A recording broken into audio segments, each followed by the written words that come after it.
Peggy 3.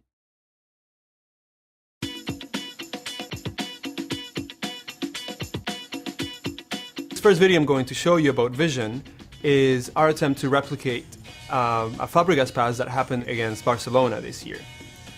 As you can see, there's some wedges around the defender who's in possession of the ball at the beginning of the video, and these wedges is what we're calling the vision map, and is the concept that we've created to try to create this behavior.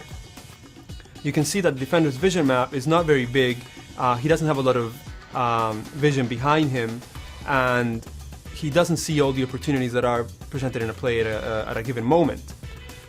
But now, when we run the video and he passes the ball to Fabregas, who is around the middle of the field, as he gets it, you can see that his vision map is much, much larger, and this is because of his vision attribute. And now this vision map changes on a variety of things. The opportunities and threats that I mentioned affect how much the vision map slows down as it hits that player. The vision attribute also affects how big the vision map is in general, in terms of the angle that he can see, in terms of how much he remembers after seeing an opportunity, and all these different things that create a very, very sophisticated system to really replicate the behavior of players like Fabregas and Xavi.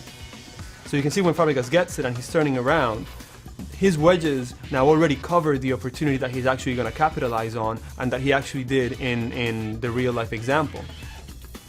And this pass then creates this amazing opportunity to score.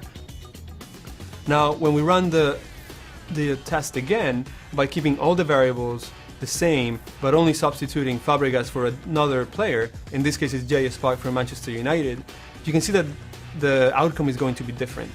The first defender is the same, his wedges are the same, he passes it to Park, and you can see that Park's vision map is much larger than the defender, but it's not quite as big as and encompassing as Fabregas.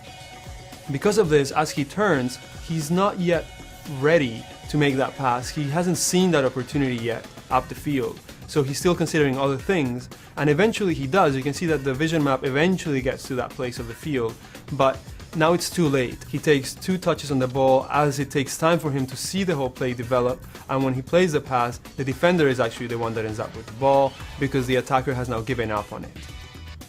And as you can see, it's a subtle difference, but it makes a world of difference when it comes to the outcome of a play, and that's what we're going to have in this year's game.